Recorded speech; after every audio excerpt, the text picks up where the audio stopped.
Olá, famílias! Como é que vocês têm passado? Tudo em ordem? Como é que vocês estão? Mais um podcast EVP, segundo episódio aqui da gente.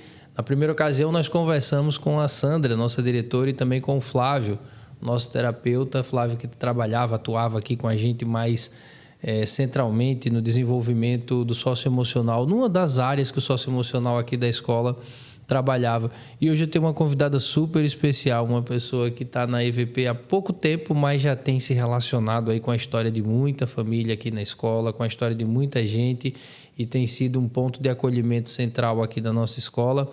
Eu a chamo de Cris, vou chamar o episódio todo de Cris, mas é a Ana Cristina. A Ana Cristina é psicopedagoga, se desenvolveu muito, principalmente nos cursos sobre PNL, Programação Neurolinguística, vem se aprofundando bastante nos estudos sobre pedagogia sistêmica e constelação familiar.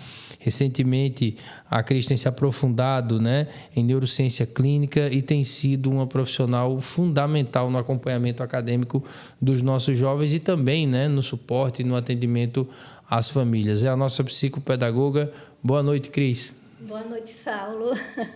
Boa noite, família. Agradeço, pela confiança, pelo acolhimento de vocês. Como Saulo falou, pouco tempo, porém bem acolhida, e é um privilégio estar aqui esta noite com você. Ah, que bacana, Cris. Cris, vamos começar o seguinte. Muita gente ainda não te conhece aqui do cotidiano na EVP. Não teve ainda a necessidade, o prazer de te encontrar, às vezes aí no corre-corre dos agendamentos ou em alguma necessidade específica que não foi agendado, que não foi necessitado. Mas se apresenta para a gente, na tua função aqui, o que é que você desenvolve na EVP, quando foi que você começou, se você lembra isso, e qual é a tua missão central aqui, qual é o teu trabalho aqui com a gente? Olha, a psicopedagogia, vou iniciar, falando um pouquinho para a gente justamente entrar nesse... Eu cheguei aqui em janeiro, no início do ano. Agora desse ano já, de 2024. Isso, 2024. Uhum. Então, a gente teve um momento com os funcionários e damos seguimento. Porém, a psicopedagoga dentro da escola, ela tem um papel diferente daquela psicopedagoga fora, com um olhar mais clínico, voltado exclusivamente para o individual.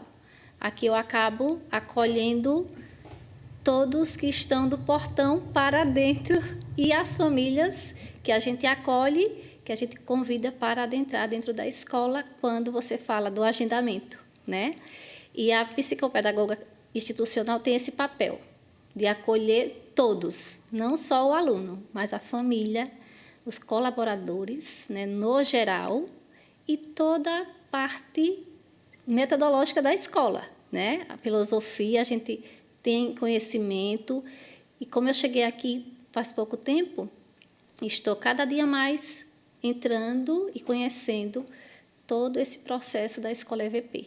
Ah, bacana. Cris, especificamente, se fosse para a gente falar sobre a tua rotina, o teu trabalho mais central, até como uma forma de fazer as famílias também despertarem e entenderem aí no relacionamento com a secretaria, relacionamento com a direção da escola, de dizer, poxa, eu quero um bate-papo com a Cris, eu acho que tem uns pontos aí que a gente pode alinhar. Se fosse para a gente falar da tua rotina aqui, qual tem sido o teu trabalho mais central nesse pouco mais de 6 meses que você está com a gente? Qual tem sido a frequência do teu trabalho? O que você considera que tem sido aí mais recorrente? Olha, Saulo, o que tem acontecido com mais frequência é justamente essa troca de acolhimento família, Porque a escola EVP tem um histórico já, de acolhimento com alunos que têm algum transtorno, A inclusão, eu vim, o meu convite, o convite que Sandra fez, no ato, justamente a gente conversando, já conheço Sandra de outros momentos, justamente para a gente dar continuidade a este trabalho de inclusão aqui dentro da EVP, Então, o meu trabalho hoje é voltado para esse olhar da inclusão. Então, eu acabo fazendo esse momento com as famílias, a gente tem um agendamento, como você falou, então a gente convida essa família, a gente escuta, então Antes deste momento com a família, a gente senta com a coordenação, né, com os professores, com a observação do aluno, com a observação de todo o ambiente da escola, e logo após a gente faz uma triagem, né, de acontecimentos e convida essa família também. Ah, bacana. Então, no caso, a gente tem um mapeamento, digamos assim, inicial. Não que seja esse o roteiro, mas na maior parte do tempo seria um mapeamento dos profissionais da sala ali, do professor e da coordenação, dos casos específicos de alguns alunos. Justo. Uma identificação dessa possível necessidade. Sim. E aí um alinhamento contigo e aí, posteriormente, uma conversa com a família e com o aluno, no caso. Isso, porque como a inclusão, né, ela está vinculada a todo o corpo escolar. Não tem, vamos dizer assim, não é uma parte, é o corpo todo, né? E quando eu entro aqui com o olhar de psicopedagoga da instituição, é com esse olhar no contexto geral da escola, né? Então, todos os colaboradores, a metodologia, eu tenho que conhecer, acolher, para poder também conhecer e acolher essas famílias. E aí a gente também tem um acolhimento das famílias e é muito importante esse acolhimento, né? Nessa hora, a gente acaba até ter um sorriso no rosto, porque é emocionante. Tem história, né, cada momento, e todo o zelo que eles passam da escola EVP, o carinho, porque se sentem acolhido também, né? Antes e durante, né? Nesse olhar da inclusão. Legal. Tem várias dúvidas aqui que eu quero conversar contigo, várias curiosidades, né, que eu preciso te perguntar, mas nas suas respostas você tem falado sobre o acolhimento, que é uma palavra realmente de ordem da EVP, uma palavra de ajuste aqui da escola, sempre foi, e esse acolhimento ele tem amadurecido aqui na escola, pelo menos eu tenho percebido assim. Antigamente, a gente enxergava essa ideia de acolher dentro da perspectiva de receber bem, né? De deixar o aluno, de deixar a família confortáveis com o espaço e com o relacionamento da escola. Acho que hoje esse acolhimento ele amadurece para entender não só o receber e o acolher bem, mas receber bem o quê?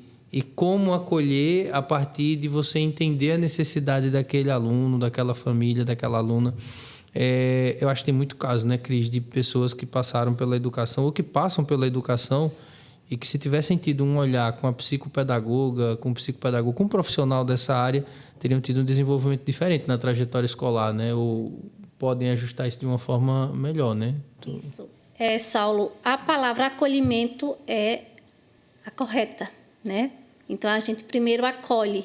E quando a gente vem para este mundo da inclusão, a palavra acolhimento é a principal, porque é o início, né? Você tem que primeiro acolher interior, né, no seu interior, e é um acolhimento individual, né? E a escola EVP passa para a sociedade, que ela está aberta para acolher esse aluno do jeito que ele é, a pessoa que ele é, independente do diagnóstico, né? Então, esse acolhimento aqui a gente enxerga diariamente. E a minha chegada, a gente acaba acrescentando, né? Como eu falo, para as professoras, para as coordenadoras, que nenhum sabe mais nem menos. A gente acrescenta. São saberes, né? Complementares, né? Isso mesmo. Fundamentais. E assim, um ponto que eu acho que é um dos mais sensíveis. Identificou ali determinada situação que precisa conversar com aquele aluno, que precisa entender, que precisa intervir. Como que é essa ponte com a família? Porque eu acho que uma coisa, né, enquanto profissional da escola, você identificar que aquele aluno, aquela aluna precisa de um olhar diferenciado, de uma atenção diferenciada, e precisa principalmente eu vou utilizar uma palavra dramática, mas acho que para ilustrar, e precisa de socorro. E aí você vai chamar a família para conversar. eu acho que nem sempre é uma conversa compreensível por parte deles ou receptiva, né? Eu acho que tem muita carga histórica de resistência, não tem também? Não, aqui na EVP não. Não. Os pais de EVP são diferenciados. Não é que é diferente, porque vocês já têm um trabalho, né, de antes que eu estivesse aqui na escola. Então, vocês já têm ações, vamos falar ações, né, voltada para a inclusão. Né? Então, isso foi trabalhado e está, né, e continua sendo trabalhado. Então, é uma forma leve. O pai chega aqui já com vamos dizer assim, o coração calmo, né? Então, isso ajuda bastante nessa hora de conversar com eles. E como eu vim para cá para a gente dar continuidade, a gente está, Saulo, justamente dentro desses, vamos dizer assim, 6, 7 meses, a gente está construindo e também dando continuidade ao plano individual, né? Que a gente costuma conhecer por PEI, PDI. Então, a gente já tem aqui alunos, né, na casa, uma quantidade muito agradável, né, com diagnósticos, e isso é bom, né, porque o diagnóstico ele nos traz mais um conforto para poder acolher, e também o professor e toda a equipe gestora, que parte lá da gestão, né, como eu sempre falo, a gestora da escola EVP, ela sentiu no coração essa necessidade. Primeiro foi interior, como eu falo, para poder ela deixar fluir dentro da instituição escola. Então, quando a família vem para a gente conversar, dar continuidade dentro deste olhar do plano de desenvolvimento do filho, eles chegam leve e saem mais leve ainda, né? Porque o que é que eles pensam? O meu filho está sendo acolhido e vai continuar mais ainda. Então, isso tudo é muito bom. Que bom, que bacana. Agora, eu queria ser um pouquinho mais específico, ou talvez até mais chato, você que decida aí, nessa questão ainda com a família. É um ponto que eu gostaria de insistir. Vamos lá. Em sala de aula, eu já tive vários casos assim, de alunos que a gente identifica a necessidade de intervenção ou de aprofundamento em outras frentes de trabalho, de estudo, várias situações que eu me reconheço no meu eu do aluno do passado, sabe? Que teve ali na escola, principalmente em determinadas disciplinas e com a metodologia de determinados professores, muita dificuldade de compreensão. Quando a gente nota isso, e às vezes a gente vai conversar com a família, e vem a popular fala de muitos: eu acho que é preguiça dele, eu acho que ele tem que se esforçar mais, ele não está se interessando tanto. E você tem que convencer o pai, fazer ele entender que não é preguiça do aluno, que não é falta de vontade do aluno, que ele tem de fato uma necessidade a ser trabalhada, a ser potencializada, tem o tempo dele, tem o ritmo dele. Qual você acha que tem também a importância do trabalho do psicopedagogo, desse profissional, nessa compreensão do pai, nessa educação também da família, né? De mostrar para o pai que existem outras possibilidades de aprendizado? Sim. Como você falou, a gente está em um século diferente, né? Hoje a gente tem todo esse momento agora mesmo, é um momento rico, que a gente está podendo passar para as famílias situações que acontecem aqui no dia a dia que às vezes eles não têm conhecimento, né? E quando a gente convida o pai, através do professor, que o professor tem esse olhar, né? Ele está ali diariamente, o professor de educação infantil, e do 1º ao 5º ano, eles estão ali no cotidiano com o aluno. Quando a gente parte para o Fundamental 2 e o ensino médio, também o professor tem uma troca semanal, às vezes até diária, e ele sente que o aluno precisa, né, desse olhar, desse acolhimento e dessa mediação. Né? Então, a partir do momento que a coordenação também, como acontece aqui na EVP, já tem um olhar de acolhimento, de mediação, logo em seguida, o que é que vai acontecer? As famílias irão ser convidada para conversar, né? Como você falou. Por não conhecer, né, vamos dizer assim, a tona tem pouco tempo que a mídia está divulgando mais, né? Até então era um rótulo. Colocavam um rótulo, uma preguiça, não quer estudar. Porém, Saulo, hoje, estudando um pouco da neurociência, a gente vê que o cérebro ele é tão fino e tão importante que esse falar que é preguiça, que não quer fazer, tem muita coisa para ser olhada, né? E quando a família vem até a gente, é justamente nesse ponto que a gente vai conversar e mostrar que será possível procurar outros especialistas fora da escola para auxiliar. Bacana. Poxa, tem tanta coisa aqui ainda para conversar, para perguntar, e eu vou conversando, vou perguntando, vai surgindo umas coisas aqui na minha cabeça. Eu não sei nem quanto tempo ainda a gente tem de bate-papo. O pessoal tá ali, daqui a pouco eles vão ter que sinalizar para a gente assim um sinalzinho clássico de tempo aí, pessoal. Mas vamos lá, vamos desenvolvendo aqui. Cris, tem um ponto aí do que você abordou até agora. Teve uma fala sua que eu fiquei guardando aqui para aprofundar. Teve um momento que você disse assim, aqui a gente também faz o trabalho do portão para dentro, olhando o profissional, né? Não é olhando só o aluno. E aí, como é que você identifica, né? Eu imagino que não seja um trabalho só seu nesse ponto, a coordenação está envolvida nisso também, óbvio, mas como é o trabalho com aquele professor com aquele ponto que eu olhar e dizer assim, professor, quem está precisando do atendimento é o senhor agora, não é o aluno. Como que é isso? Porque o profissional também precisa, né, entender como se coloca na educação do século XXI, né? Como eu te falei, vamos pensar assim, vocês, a instituição EVP, escola, tem colaboradores jovens, né? Então, isso é bom. Verdade, tem uma tradição aqui de ter colaborador jovem. Isso. Foi o meu primeiro emprego na educação. Eu entrei aqui em 2012, foi minha primeira oportunidade no ensino.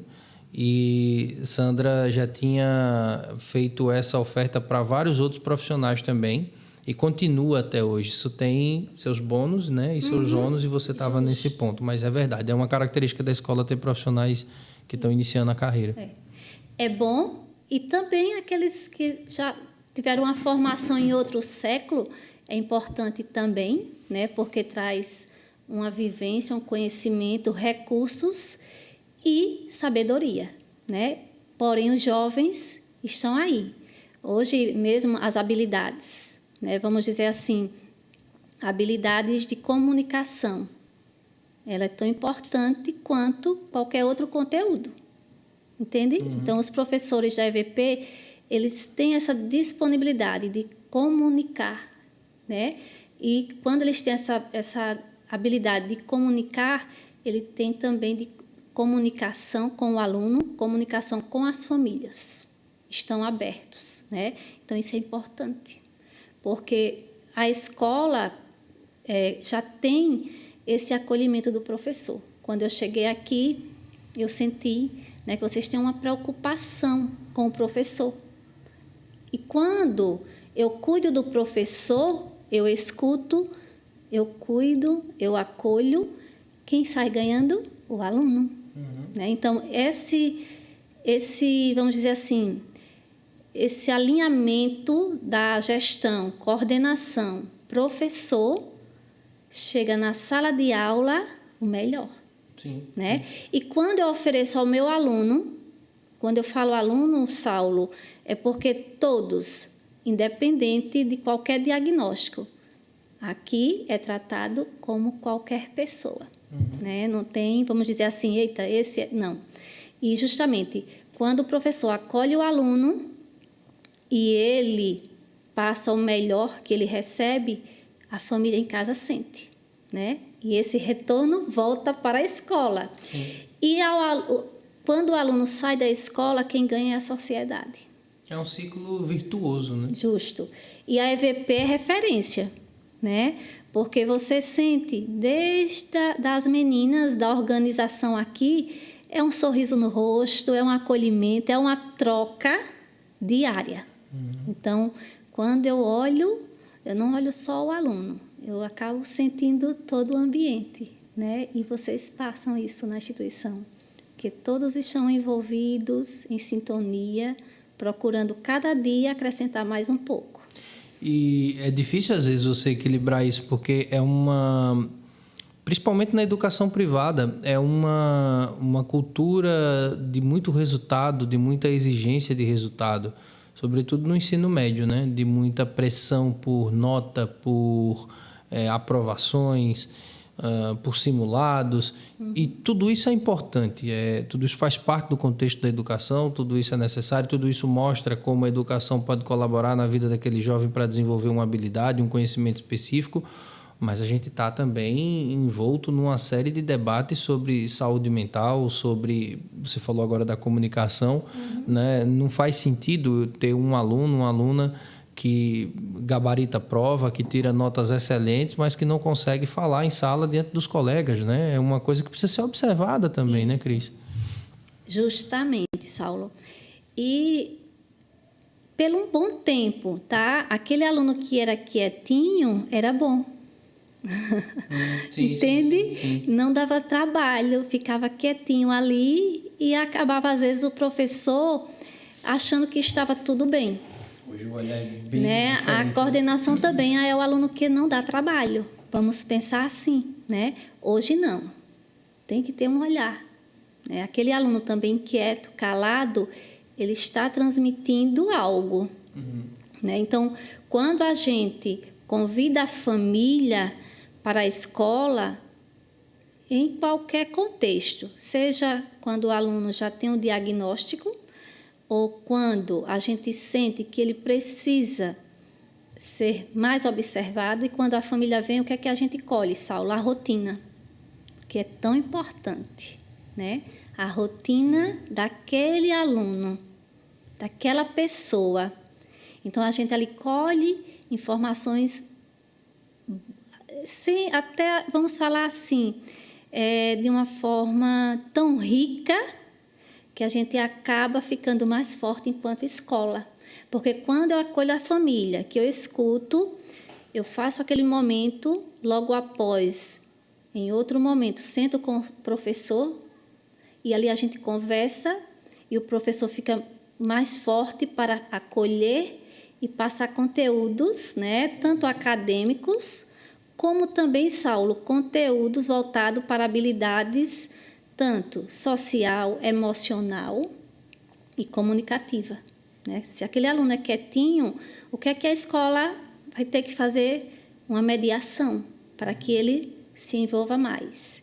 E se aquele aluno precisa que a gente, enquanto escola, direcione a família para procurar especialistas fora da escola, a gente também faz esse papel aqui. Né? Como psicopedagoga da instituição, a gente faz um momento de inventário, faz um momento de sentar com a família, faz um momento de retorno da família para dar, né, relatórios de tudo que foi colhido, e, se necessário, a gente já tem, né, uma indicação para pedir que a família procure especialistas para ajudar, né, a desenvolver. Cris, você falou de um ponto aí que, para mim, é um dos mais fundamentais, a rotina desse aluno, dessa aluna fora da escola. Dentro da escola, tudo é rotina, né? A maior parte do tempo, tudo é rotina, né? Existe uma organização. Existe uma leitura crítica sobre isso também, é verdade, do quanto essa rotina fechada dentro da escola ela é benéfica ou não, mas a gente tem aqui uma organização.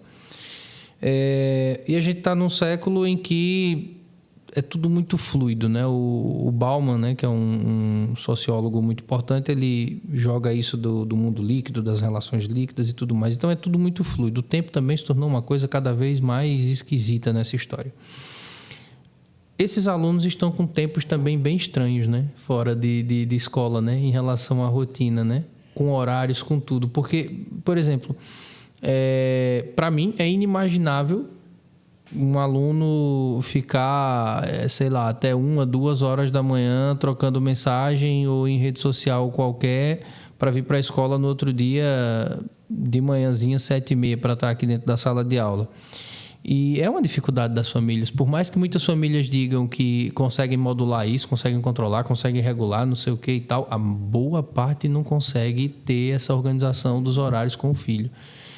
Isso afeta demais nos resultados também, né? Porque às vezes é o conversador do WhatsApp, é o conversador do Instagram. Mas nessa aula aqui, né, tá todo introspectivo. Como que é isso, Cris? Como que você vê isso? Essa rotina, Saulo, é bem...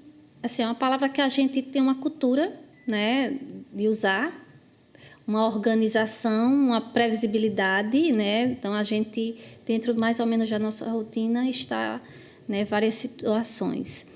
E em questão do aluno em casa, junto à sua família, realmente, esse século está sendo bem desafiador, porque a tela, ela acabou entrando e ficando, né? E tem seus pontos positivos e tem seus pontos desafiadores, né?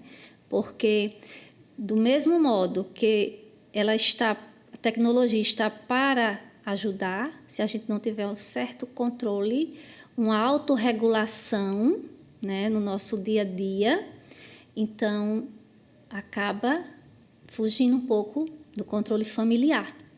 E quando eu falo dessa autorregulação e desse emocional, ele vem para a sala de aula, como você fala, quando o aluno, no geral, tá? Desde o infantil ao ensino médio, quando fala no geral, para ele vir para a escola sonolento, o aluno vem como? Abusado, estressado, a mente cansada, porque, como a gente sabe que o sono ele faz uma limpeza no organismo, então o aluno não dormindo bem, a aprendizagem dele não irá ser assimilada. Não vai acontecer. Né? Ele vai ouvir, mas ele não irá guardar, irá passar, porque eu estou ali cansado, abusado, um tédio bate, né? Então, porém, aqui na EVP vocês já fazem um trabalho bem dinâmico, que é justamente convidar esse aluno para vários contextos, com ações, para que ele desperte, que essa autorregulação depende dele. Sim. Né? Então, a partir que eu já visualizei, Fundamental 2 e médio, eles têm acesso à tela, porém, tem todo vamos dizer assim, uma preparação de mediação. Sim. Não deixa o aluno à vontade, tem uma mediação para que ele, aos poucos, vá dentro dele, fazendo essa autorregulação, quando eu devo usar, quando eu devo pegar. E leva para casa, né, esse ensinamento. E ali a família também tem o poder de fazer esse momento de conversa, de diálogo e mostrar a importância e também regular um pouco esse momento da tela. Bacana. E até um pouco, pode parecer para muita gente um pouco contraditório a gente falar sobre isso e ser uma escola que utiliza um sistema bastante tecnológico, todo integrado em Chromebooks, em tablets e tudo mais. E o pessoal diz, vocês falam sobre tela, mas o aluno já está em tela estudando. Mas eu acho que entra um ponto-chave do que você falou, né? Que é a regulação sobre isso, a modelação sobre isso, sobre como utiliza, né? Até porque, família, né? Esse aluno no Chromebook, ele tem ali um cronograma e ele tem uma rotina, né? E principalmente um tempo marcado para que ele utilize aquela atividade, para que ele faça. Ele não é obrigado a estar o tempo todo com aquela tela aberta, nem em sala, né? Nem no dia a dia da sala. Isso, né? Mesmo, Saulo. E quando a gente olha volta um pouco para a inclusão, veja só, o uso, né, da tecnologia, ele é muito importante, né? Porque tem alguns transtornos que entra a tecnologia para poder o aluno sentir uma estimulação e usar a tecnologia para avançar nas habilidades, né? E a EVP tem isso, né? Quando você fala do sistema que vocês usam, né, do Chromebook, que eles têm uma rotina já de estudo, então acaba o aluno que está aqui que depende justamente desse momento. Por exemplo, a gente tem alunos aqui que eles usam sim a tela voltado para esse mundo da inclusão.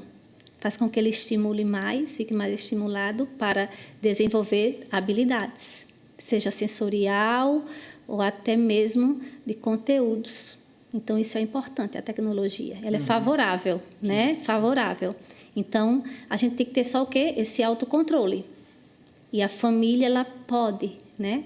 Então, por mais que o sistema já tenha um cronograma de estudo, a família pode sim conversar com o aluno, com o filho e ter uma rotina, né? Uma rotina familiar. Quando eu falo rotina, não é uma rotina exclusivamente do filho só para ele.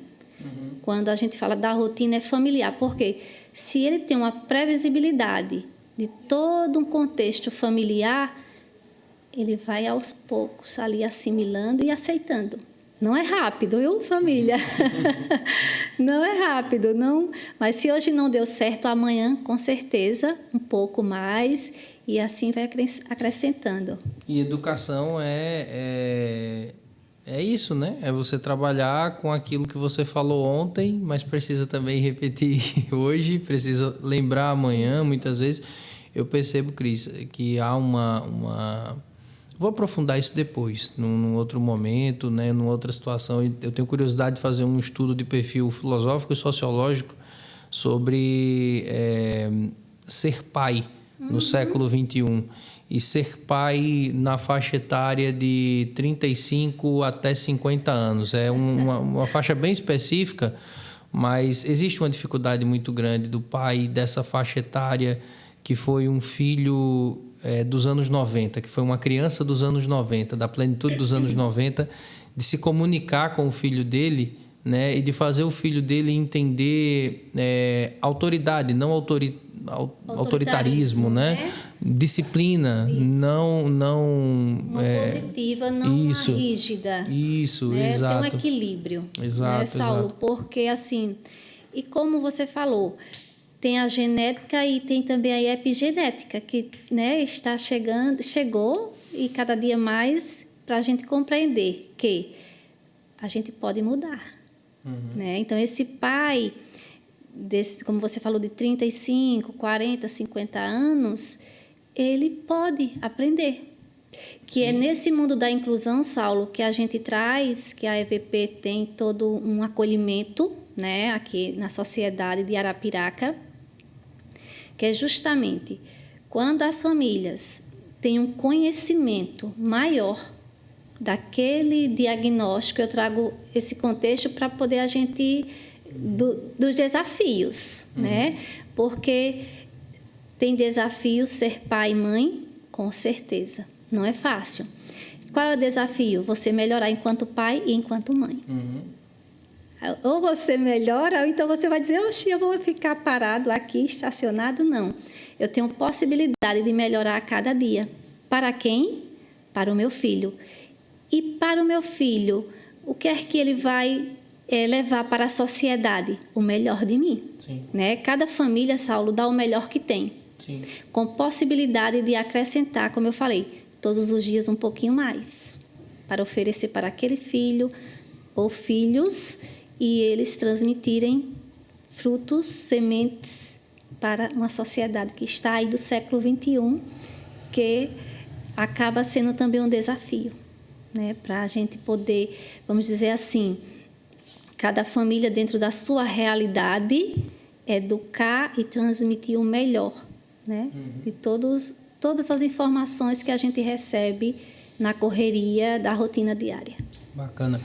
Nós estamos caminhando aqui para o nosso encerramento, Cris, mas assim, tem 2 pontos que eu ainda quero abordar contigo. Sobre essa tríade que a gente falou agora há pouco, aluno, família, profissional da escola, e sobre também os transtornos, as dificuldades, né, as situações a serem acolhidas e a serem compreendidas. Qual você acha que tem sido... Não sei como é que eu encaixo essa pergunta, mas vou encaixar do jeito que der para ser compreendido. século XXI, né? A gente tem muita comparação do pessoal dizendo assim, antigamente não existia essa coisa de autismo, antigamente não existia essa coisa de TDAH, né? E a gente sempre olha do outro lado, né? Não existia ou não era diagnosticado, não era, né, constatado, não existia ou não era cuidado. Então a gente consegue hoje saber que tem essa distância. Mas para você, na tua visão, qual dessas várias situações que a gente constata, que a gente diagnostica, tem sido a característica da criança e do adolescente a ser incluído no século XXI? O que tem aparecido mais e quais são os desafios que você identifica? Você fala dos transtornos, Isso, né? O que tem aparecido com mais veemência e que você acredita que seja algo que a sociedade se eduque para trabalhar com isso? Saulo, sempre existiu, né? Mas como a gente comentou anteriormente, hoje a gente tem mais informação, né? E a partir do momento que aquela família começa na família, né? A família é a base de todo o processo voltado para a inclusão, né? Então, assim, a partir do momento que a família tem um olhar e procura conhecer, estudar sobre aquela situação, ele acolhe melhor, né? Então, a partir da família, a sociedade, ela está aí, ela faz parte. Aí, quando a gente vem para dentro da escola, também. A escola, lá na LBI, né? Lei Brasileira da Inclusão, né? Então, a gente tem lá no primeiro, acho que é no artigo 1º, que fala justamente, ou é o 4º ou é o 5º, sobre, primeiro é a família, depois a sociedade que está aqui para acolher e a escola, né? Que ela tem que acolher esse aluno e oferecer o melhor dentro do ensino. Quando a gente fala em ensino, é no contexto geral, as habilidades no geral e potencialidades também. Então, assim, a família procurando conhecer aquele transtorno, independente, ou um transtorno, ou uma dificuldade, ela irá ficar bem mais tranquila, né? E aquele filho, ela irá trazer para a escola, que é uma sociedade, né? E aqui também a escola vai acolher com mais um olhar. Quando a família está próxima, a escola fica mais confortável, porque diz, eita, essa família vai ajudar, né?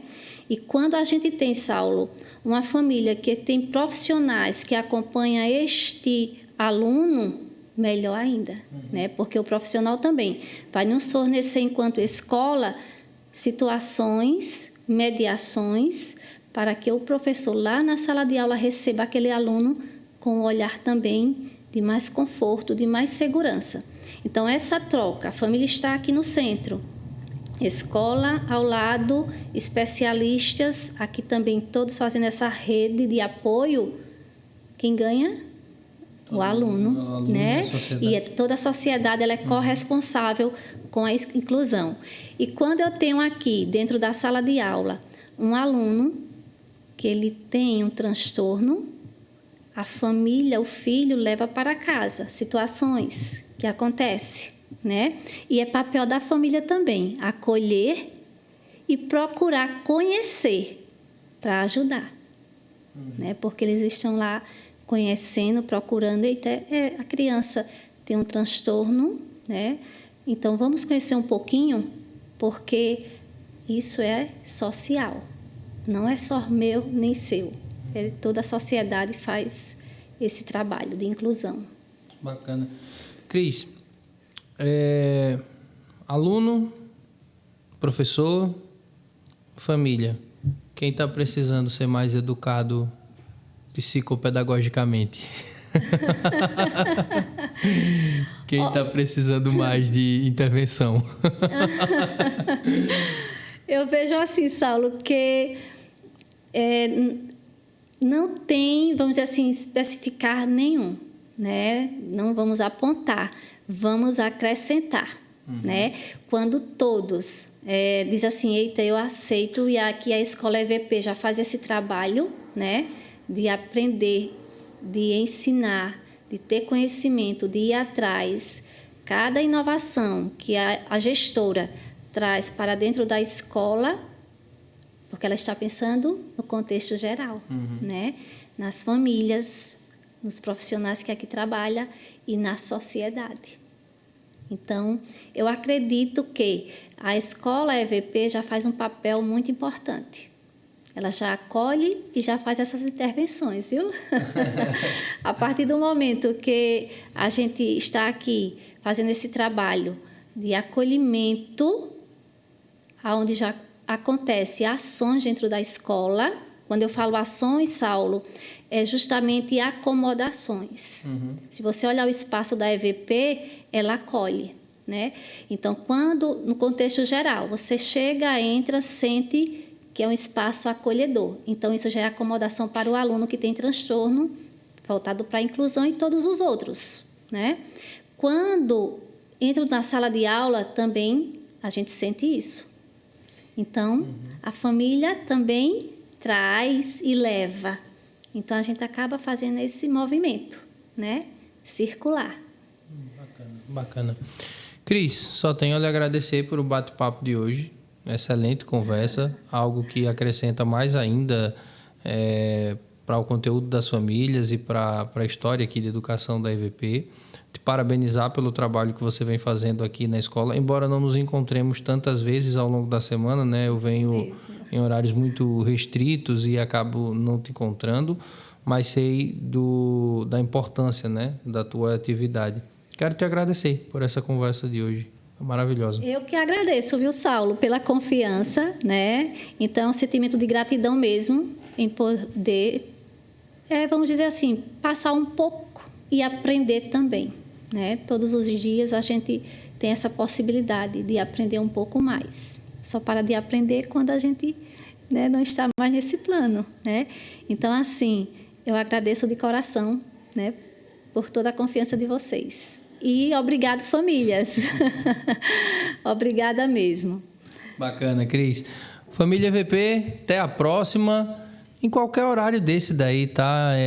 Sempre nesse mesmo canal, tá? Mas em qualquer momento aí no seu feed, no seu perfil, vai aparecer o podcast da EVP em mais um episódio aí, em mais um bate-papo super legal. Valeu pela confiança e pela audiência. Até a próxima, gente.